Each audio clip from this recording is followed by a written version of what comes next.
Bonsoir et merci d'être avec nous pour ce 23h dans l'actualité de ce jeudi 6 juillet 2017.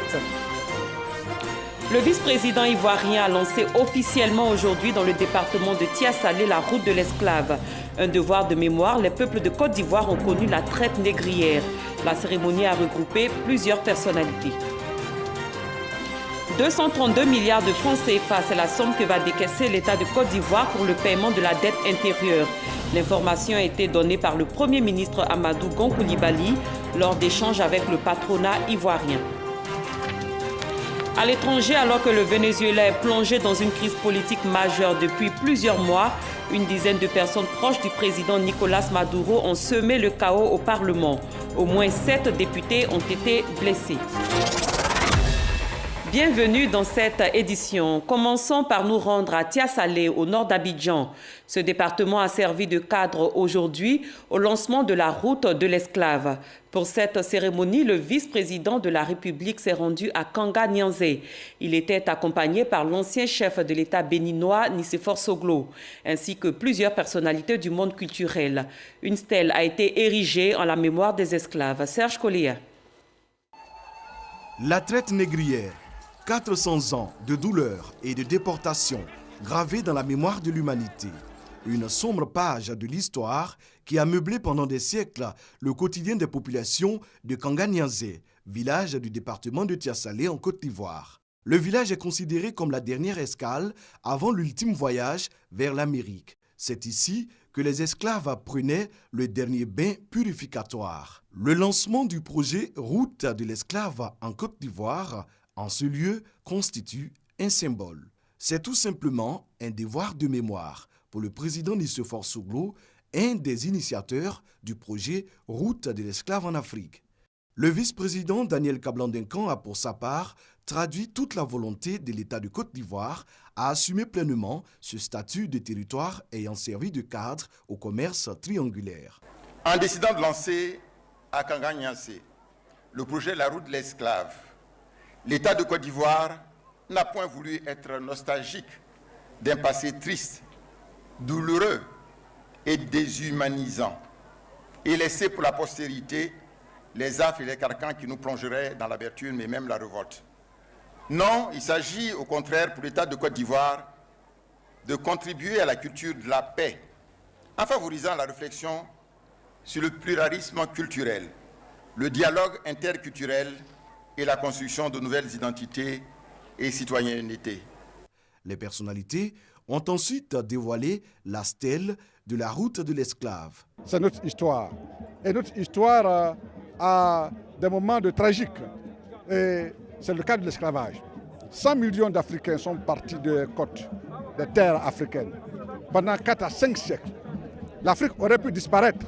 Et ces moments sont des moments importants pour que nous puissions avoir le sens de la douleur et ne pas chercher à perpétuer la douleur. Ailleurs, on a érigé des portes du départ et du non-retour, mais ici, nous érigeons une stèle, mais aussi, bientôt, une porte du retour. Nous voulons ainsi permettre à nos frères et sœurs partis de revenir. Invité spécial, Liliane Thuram, afro-antillais et une dizaine de descendants d'esclaves ont reçu le pardon des villageois de Kanga Nyanzé. Pardon à ses frères qui ont été vendus à l'homme blanc avec la complicité des siens. Kanga Nyanzé, à travers sa stèle, marque le point de départ du processus de reconstitution des sites et objets qui témoignent de ce passé douloureux. La localité de Kanga Nyanzé, dans le département de Tia-Salé, est un symbole de la traite négrière en Côte d'Ivoire. Après la cérémonie de lancement de la route de l'esclave dans cette ville historique, les réactions des différents participants ne se sont pas fait attendre. Ils étaient au micro de Serge Collier. Il faut essayer de décortiquer pour comprendre que lorsqu'on parle de peuple qui a mis d'autres en esclavage, c'est avant tout une minorité de gens qui étaient attirés par l'aspect financier. Et ce sont avant tout ces personnes-là qui ont construit un discours négatif sur certaines personnes. Et l'histoire de l'esclavage, pour moi, est fondamentale à comprendre lorsque vous êtes en Afrique, parce que l'histoire de l'esclavage a mis en place des schémas de domination, a structuré des façons de penser le monde, a structuré aussi les relations selon la couleur de la peau. Et effectivement, Depuis lors, les personnes de couleur blanche, par exemple, sont éduquées à se penser supérieures. Mais il faut dire aussi que l'inverse est vrai. Très souvent, les personnes de couleur noire se pensent inférieures. Cette cérémonie est symbolique à plus d'un titre. Parce qu'on ne déporte pas innocemment 100 millions de personnes pendant 4 siècles et que sa mémoire se perde. Ce n'est pas possible. Au fond, ce qui nous a permis d'aller de l'avant, c'est de voir à quel point les Juifs rescapés des camps de la mort parlent sans arrêt de cela. Et nous, comme disait Nelson Mandela, la première chose que nous devons avoir quand on vient au pouvoir, c'est d'abord notre mémoire. Le tourisme se doit d'instituer cette mémoire et faire en sorte qu'il y ait des éléments de structuration qui se mettent en place pour valoriser cet important pan de notre histoire. Mais en valorisant ceci, c'est permettre à ce que l'économie touristique puisse trouver tout son sens. Avec tous les écrits qu'on a pu lire, nous savons qu'une grande partie des Antillais, surtout les Guadeloupéens, viennent du Cap Laou. Cap Laou, c'est à Grand Laou. Le vice-président a dit quelque chose de très important, parce que ça nous faisait beaucoup de peine qu'on pensait que l'Africain ne reconnaissait pas qu'on était ce qui se passait. Il dit effectivement, nous avons été victimes et eux aussi, ils ont été complices. Maintenant, ça nous rassure un peu. Nous changeons de registre pour parler économie et les nouvelles sont bonnes. Le Premier ministre Amadou Gon Coulibaly a annoncé le décaissement de 232 milliards de nos francs pour le paiement de la dette intérieure. Annonce faite lors d'un déjeuner avec le patronat ivoirien ici à Abidjan. Noël Nyanyou. Maison des entreprises de Côte d'Ivoire d'Abidjan Plateau. Les privés ivoiriens regroupés au sein de la CGEC, Confédération générale des entreprises de Côte d'Ivoire, veulent être situés sur leur place dans la politique du gouvernement ivoirien, même si des chiffres du plan national de développement le démontrent, et localement. Le programme national de développement 2016-2020 consacre une place de choix au secteur privé. 60% des investissements prévus sur cette période sont ainsi attendus du secteur privé. Une proportion confortable certes, mais les privés veulent en savoir davantage. Ils ont choisi l'interlocuteur approprié, le Premier ministre Amadou Gon Coulibaly. Premier exercice du locataire de la primature, l'état de l'économie ivoirienne. La Côte d'Ivoire, notre pays, présente l'une des économies les plus dynamiques en Afrique et au monde. Le taux de croissance du PIB s'établit à environ 9%, en moyenne annuelle, sur la période 2012-2016. Au titre de l'année 2007, cette performance économique s'est caractérisée par un taux de croissance de 8,8%, un taux d'inflation donc quasi nul et une balance commerciale donc excédentaire. Sans faux fuyant, avec quelquefois le ton qui sied, Amadou Gon Coulibaly a donné les réponses à toutes les problématiques abordées. Morceau choisi.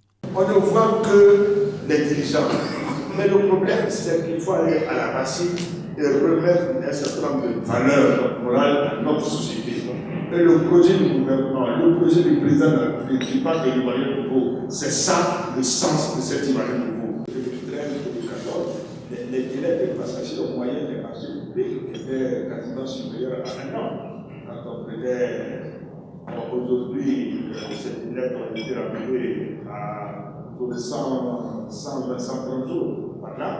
Mais ce que le décret a fixé comme délai, c'est 88 jours. Je pense que toutes ces procédures devraient nous permettre de nous rapprocher de 88 jours en termes de passation des marchés. Pour le début de l'année prochaine, on devrait donc une cour d'appel du tribunal de commerce qui sera fonctionnelle. Outre ces réponses, une annonce capitale a été faite portant sur le règlement de la dette intérieure.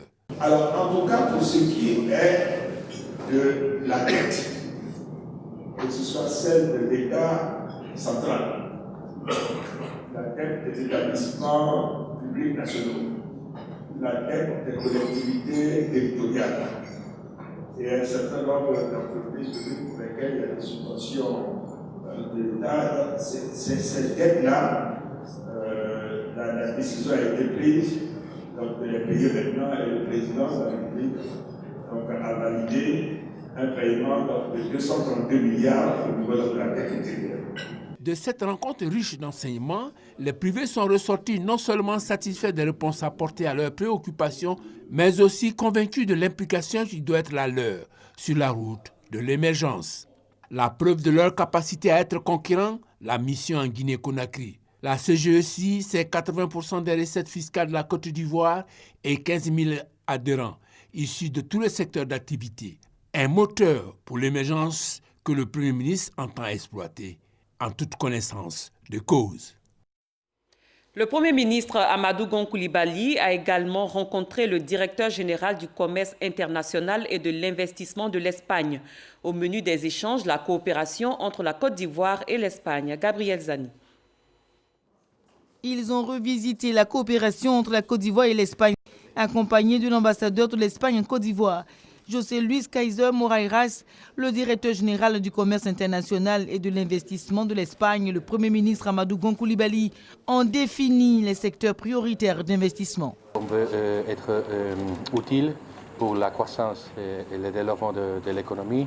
On considère la Côte d'Ivoire une économie prioritaire par sa stabilité macroéconomique, par les perspectives de croissance à l'avenir.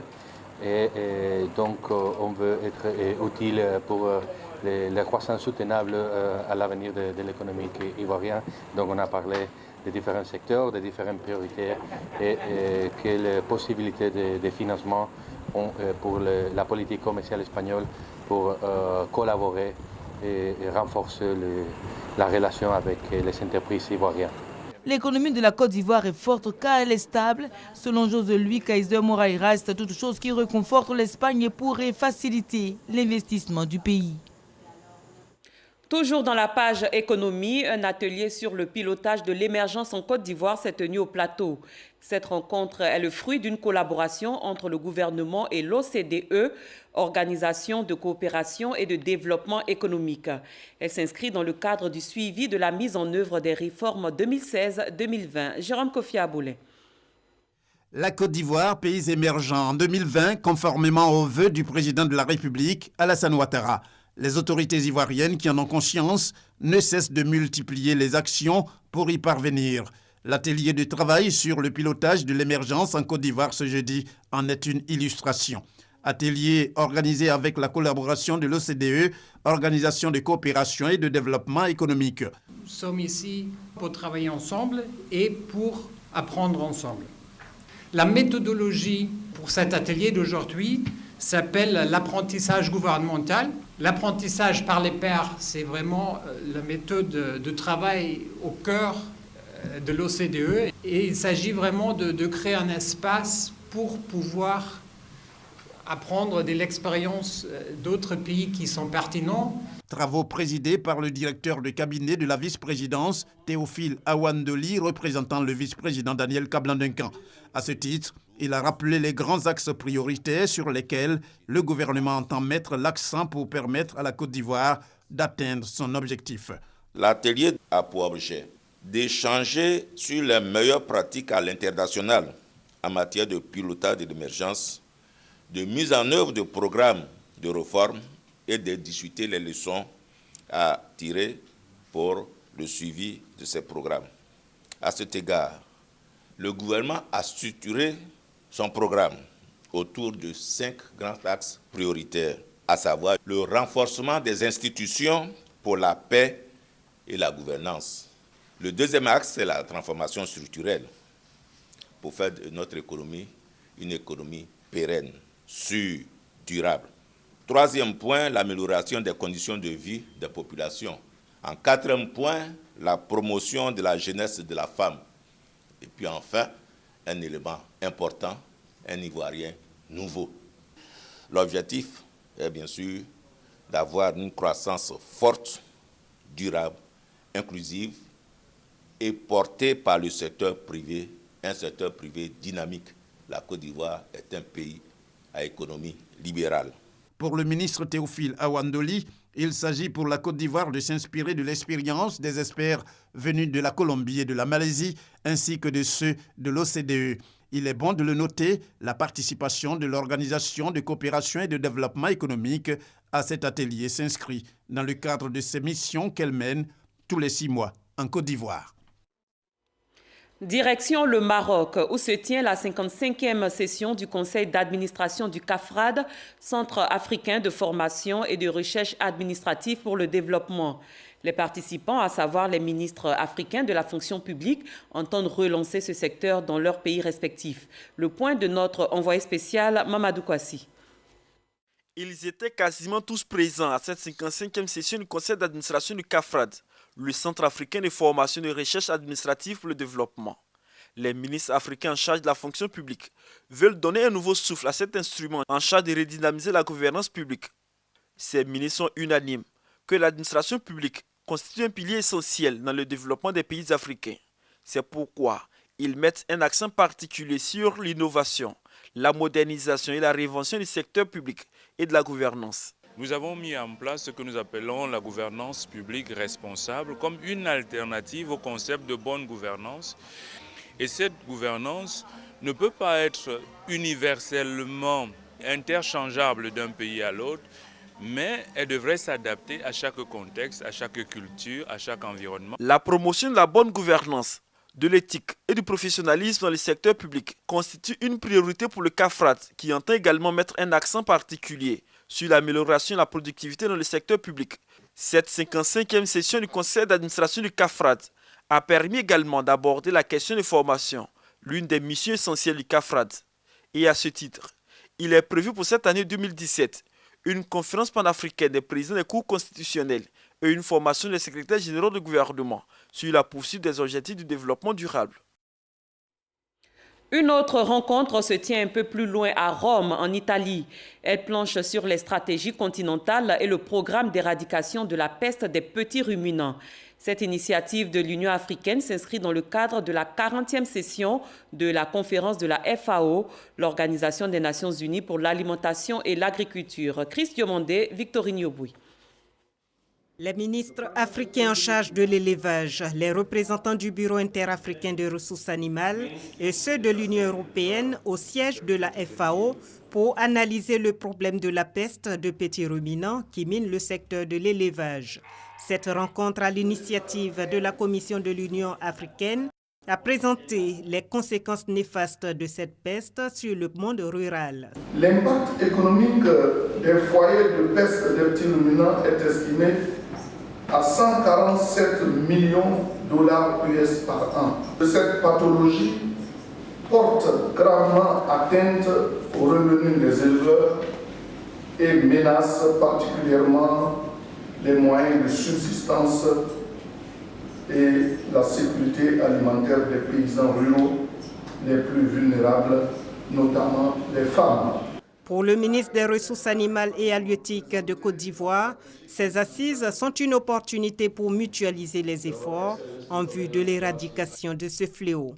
Kobena Kwasi Adjoumani a par ailleurs proposé des mécanismes de financement adéquats pour le développement d'un élevage sain et productif de petits ruminants, ce qui, à terme, va concourir à créer des emplois sur le continent. Au cours de cette rencontre, un bilan de la coopération Union africaine-Union européenne en matière d'élevage sera fait afin de le présenter au sommet de l'Union européenne-Union africaine en novembre prochain à Abidjan. 4 ans après l'application de l'interdiction de l'utilisation et la production de sachets plastiques, quel bilan? Une chose est certaine, cette mesure a commencé à donner des résultats probants. Des usines de fabrication de sachets plastiques se sont reconverties, notamment dans la confection de sacs biodégradables et de matériaux de construction. Notre reporter Grace Kando a visité quelques usines dans la commune de Yopougon. Elle nous donne plus de détails. Yopougon, zone industrielle, c'est sous une pluie battante que les agents du ministère de la Salubrité, de l'Environnement et du Développement durable ont effectué une visite inopinée dans cette usine de fabrication de sachets plastiques reconvertis dans la production d'ustensiles, de kits alimentaires et de sacs biodégradables. Les responsables de Multipack se mettent ainsi en règle suite au décret de 2013 interdisant les sachets plastiques polluants en Côte d'Ivoire. Le ministère a pu constater que nous sommes dans cette optique de développement durable et de reconversion du sachet plastique et aussi Nous sommes dans l'optique du recyclage parce que nous avons des unités pour le recyclage et donc nous participons à cela aussi, qui va permettre aussi de rendre la ville d'Abidjan très propre aussi avec ce genre de matériel que nous avons investi. Même constat dans cette autre usine, toujours dans la commune de Yopougon, spécialisée dans la fabrication des emballages agroalimentaires, des sacs à poubelles et des matériaux de construction. Notre reconversion aujourd'hui totale, elle se trouve dans cette structure. Alors on produit tout ce qui est tubes en PVC, tous les matériaux de construction. Rien ne se perd dans le domaine de la plasturgie. Même les déchets plastiques sont transformés à des fins utiles. On recycle tout ce qui nous vient de l'extérieur, ils sont ramassés et lavés et mettés en machine. Ça nous permet de faire des bâches noires. Il n'y a rien qui est jeté ici, tout est transformé 100%. Nous avons souhaité mettre en avant et porter des témoignages au niveau des opérateurs économiques qui se sont impliqués, qui accompagnent la démarche du gouvernement de Côte d'Ivoire dans l'éradication des sachets plastiques, mais surtout, on espère que d'autres opérateurs emboîteront le pas. Il faut qu'on amplifie toutes ces reconversions. La lutte contre les sachets plastiques polluants en Côte d'Ivoire est en train de porter ses fruits, selon le ministère de la Salubrité, de l'Environnement et du Développement durable. Plusieurs usines, à l'image de ces deux, ont compris l'utilité et la nécessité de se conformer à la volonté du gouvernement qui consiste à protéger l'environnement et à préserver la santé des populations. Les pluies diluviennes continuent de s'abattre sur l'ensemble du pays, causant des dégâts matériels. À Gagnoa, l'immense trafic de camions a provoqué la chute du pont de Tipa-Dipa à 15 km de la ville. Cette situation ne facilite pas la tâche aux automobilistes et aux transporteurs. Thérèse Yoboui. Le pont de Tipa-Dipa, localité située à 15 km de Gagnoa. Suite aux fortes pluies ces derniers temps, ce mercredi, ce pont a cédé. La rupture de l'ouvrage a créé un embouteillage sur cette route nationale. Un technicien des travaux publics, bloqué également à cet endroit, donne des explications. L'ouvrage est vraiment endommagé. Cela est engendré par des pluies diluviennes que nous constatons dans le pays. La couche imperméable s'est enlevée, donc il y a eu infiltration au niveau de la chaussée. Nous sommes au niveau d'un dallo où le dallo est vraiment dégradé. Les transporteurs ont improvisé un passage afin de permettre aux voyageurs d'atteindre leur destination finale. Quand on prend des passagers à Gagnoa, arriver ici, on va faire descendre, on traverse le pont, on va donner de l'autre côté du pont. Bon, c'est dit là-bas aussi, quand ils viennent à les passagers de Gagnoa, et aussi traversent et ils nous envoient vers ici. On prend la voie. Sur place, la sécurité est de mise afin que les automobilistes ne prennent le risque de traverser cette voie présentant des dangers. Quand les voyageurs sont contraints de passer à pied avec bagages. Le Centre de développement de l'Organisation de coopération et de développement vient de publier un rapport sur le projet Interaction entre politique publique, migration et développement en Côte d'Ivoire. Selon l'OCDE, la Côte d'Ivoire gagnerait à intégrer la migration dans les stratégies de développement national et sectorielles.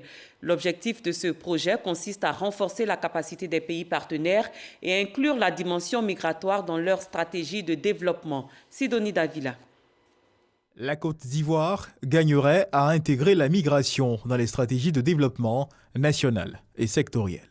C'est l'une des recommandations du nouveau rapport Pays sur le projet Interaction entre politique publique, migration et développement en Côte d'Ivoire. Ce même rapport souligne comment les politiques publiques menées dans différents secteurs renforcent ou affaiblissent l'impact des migrations en termes de développement. Ces résultats, qui font l'objet d'un atelier, sont l'aboutissement de 4 années d'études menées auprès de 2345 ménages et 110 autorités locales. Les recherches ont été conduites par le Centre de développement de l'Organisation de coopération et de développement économique, OCDE. Lorsque nous mettons en place nos politiques agricoles, est-ce que nous regardons la dimension migration en termes de politique qui peut permettre de stabiliser nos populations ou bien qui peut les pousser à des déplacements ou à différentes formes de mobilité. Par exemple, on a trouvé que dans les ménages ou chez les individus qui ont bénéficié de formation professionnelle, il y a une proportion de gens qui sont plus aptes à émigrer que de ne pas immigrer. En Côte d'Ivoire, les immigrés représentent environ 10% de la population et les émigrés 4%. Leur transfert de fonds s'élevait à 1% du PIB en 2015, soit le taux le plus bas parmi les 10 pays partenaires du projet. Pour l'Union européenne qui a cofinancé le projet, les conclusions du rapport final peuvent être traduites en actions concrètes pour favoriser la prise en compte de la question migratoire. Nous sommes à 15 jours des 8e Jeux de la francophonie. La mobilisation autour de l'événement continue. Après les parlementaires, le ministre chargé de ces Jeux a confié leur promotion aux artistes. Ceux-ci comptent contribuer de façon significative au succès de cet important rendez-vous culturel et sportif du monde francophone. Issa Chonayou. Les créateurs et les artistes prêts pour jouer leur partition pour le succès des 8e Jeux de la francophonie. Leur apport est plus qu'indéniable selon les ministres Robert Begremambé et Maurice Kouakou Bandaman. Nous souhaitons, monsieur le ministre et moi, à la demande du chef de l'État, essayer de vous associer au maximum à toutes les cérémonies. Mais on vous demande pardon, la meilleure façon de gagner et de se faire respecter, c'est la discipline. Donc nous comptons sur vous. Vous n'aurez plus que les seules salles du palais de la culture pour vos spectacles. Vous en avez au Canal au Bois, vous en avez au Palais des Sports. Ce sont des salles polyvalentes qui peuvent accueillir des milliers et des milliers de spectateurs. Donc, aujourd'hui, je peux dire que la balle est dans votre camp. Un message bien reçu par les artistes qui s'engagent à offrir le meilleur d'eux-mêmes au cours de ce grand rassemblement de la jeunesse francophone. C'est une chance que la Côte d'Ivoire a de se faire voir, de se faire vendre à travers tout le monde entier. Donc il faudrait qu'on soit impliqués. Les Jeux nous appartiennent au niveau culturel. Ils sont d'abord culturels avant d'être sportifs. Et donc tous les artistes ici sont enthousiastes. Ils sont fiers, ils ont donc la ferme conviction qu'on leur a donné quelque chose qu'ils doivent préserver et pour le rayonnement de la Côte d'Ivoire. Les 8e Jeux de la francophonie sont une lucarne qui permettra aux artistes ivoiriens de montrer leur talent sur les différentes scènes. L'événement aura lieu au bord de la lagune Ébrié du 21 au 30 juillet prochain. Pour la deuxième et dernière journée de la rencontre annuelle de l'Union africaine de radiodiffusion, l'accent a été mis sur les questions de formation et de technologie. L'Algérien Chaoufi Chanine a été élu président de la commission en charge de ces questions pour 2 ans. Le développement de la TNT et le basculement vers le numérique, la nécessité de la formation sont autant de questions abordées. C'est parti pour l'émission de vacances de Radio Côte d'Ivoire. Le coup d'envoi a été donné au studio Paul Améoué au plateau. Cette année, l'action est mise sur la sensibilisation des jeunes aux dangers que représentent le sida, la tuberculose, le paludisme, le tabac et sur l'environnement. Nous restons avec Issa Chonayou. Radio Côte d'Ivoire au cœur des vacances 2017. 3 émissions Radio Vacances, À nous les vacances et Golden Boys pour occuper sainement les jeunes.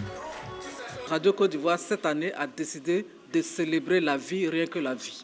Et parallèlement à ça, donc, on va s'amuser un peu à travers des chansons. Le sida, le paludisme, la tuberculose, le tabac et les questions environnementales sont les thèmes qui seront développés au cours de cette édition des émissions de vacances de Radio Côte d'Ivoire. Les jeunes constituent vraiment l'avenir du pays. Et donc, pour nous, c'est d'avoir une génération sans sida.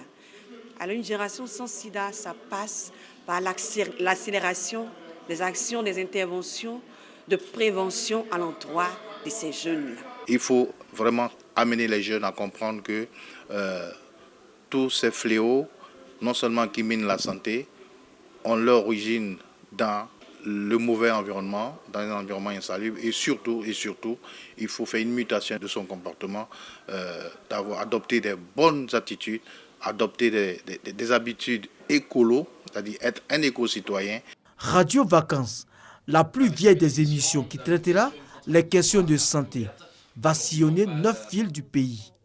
À nous les vacances, consacrées à l'environnement, et Golden Boys, un concours de chant vont se dérouler uniquement dans le district d'Abidjan. Les émissions démarrent à partir du 12 juillet et la dernière finale prévue le 9 septembre prochain. Ailleurs au Venezuela, des partisans armés du président Nicolás Maduro ont séquestré députés, journalistes et employés. Les chavistes ont maintenu le siège du Parlement jusqu'à la fin de l'après-midi, empêchant les 300 personnes sur place d'en sortir pendant 6 heures. Au moins 7 députés et une dizaine d'employés ont été blessés.